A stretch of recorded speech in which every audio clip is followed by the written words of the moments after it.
क्या आपने कभी सोचा है कि जो कलाकार पर्दे पर आपको हंसाता है वही असल जिंदगी में सत्ता और व्यवस्था से सीधे सवाल भी कर सकता है।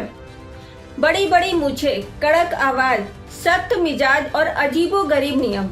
जी हाँ, हम बात कर रहे हैं हिंदी सिनेमा के बेहद यादगार अभिनेता उत्पल दत्त की। नमस्कार, मैं पूनम मिश्रा, आप देख रहे हैं स्पीक जी न्यूज। गोलमाल के भवानी शंकर से लेकर रंगमंच के गंभीर और विचारशील कलाकार तक उत्पल दत्त ने अपनी एक अलग पहचान बनाई। उत्पल दत्त का जन्म 29 मार्च 1929 को तत्कालीन बंगाल प्रेसिडेंसी के बरिशाल में हुआ था। बचपन से ही उन्हें साहित्य, अभिनय और रंगमंच में गहरी दिलचस्पी थी। यही शौक आगे चलकर उनके जीवन का सबसे बड़ा जुनून बन गया। उन्होंने अंग्रेजी रंगमंच से अपने अभिनय सफर की शुरुआत की और धीरे धीरे थिएटर के बड़े नामों में शामिल हो गए। लेकिन उत्पल दत्त के लिए रंगमंच सिर्फ मनोरंजन का जरिया नहीं था। वह मानते थे कि कलाकार को समाज से संवाद करना चाहिए। इसके लिए उनके कई नाटकों में राजनीति, सामाजिक असमानता, शोषण और सत्ता के रवैये पर सवाल उठाए गए। उनका रंगमंच मनोरंजन के साथ साथ लोगों को सोचने पर मजबूर करता था। यही वजह थी कि उनके राजनीतिक विचारों और नाटकों को लेकर उन्हें कई मुश्किलों का सामना भी करना पड़ा, लेकिन उन्होंने अपने विचारों से समझौता नहीं किया।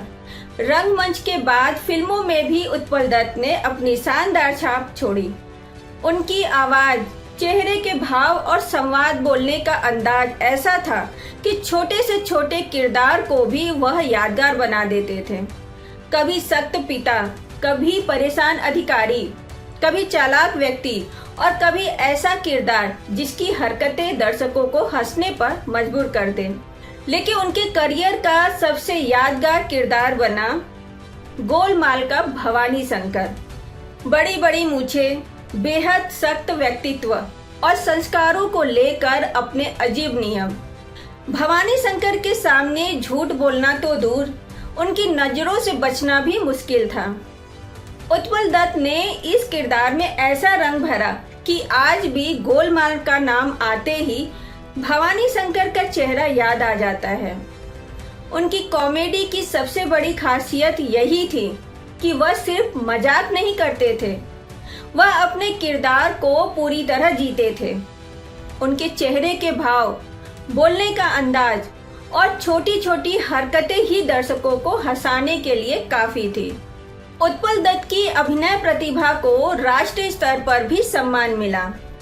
उन्हें गोलमाल के लिए सर्वश्रेष्ठ कॉमेडी अभिनेता का फिल्म फेयर पुरस्कार मिला। बाद में उन्हें पद्मश्री से भी सम्मानित किया गया।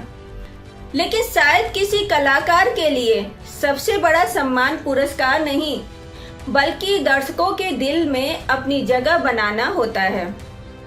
और यह जगह उत्पल दत्त ने हमेशा के लिए बना ली। 9 अगस्त 1993 को उत्पल दत्त का निधन हो गया, लेकिन उनका अभिनय आज भी जिंदा है। जब भी गोलमाल में भवानी शंकर का किरदार सामने आता है, चेहरे पर मुस्कान आ जाती है। और जब उनके रंगमंच की बात होती है तो याद आता है कि उत्पल दत्त सिर्फ अभिनेता नहीं थे, वह ऐसे रंगकर्मी थे जो हंसाते भी थे और समाज को आईना भी दिखाते थे। उत्पल दत्त की यही खासियत उन्हें बाकी कलाकारों से अलग बनाती है। एक तरफ उन्होंने दर्शकों को जमकर हंसाया, तो दूसरी तरफ अपने रंगमंच के जरिए समाज और व्यवस्था पर गंभीर सवाल भी उठाए। ऐसे ही बॉलीवुड के अनसुने किस्सों और दिग्गज कलाकारों की रोचक कहानियों के लिए हमारे चैनल को सब्सक्राइब जरूर करें।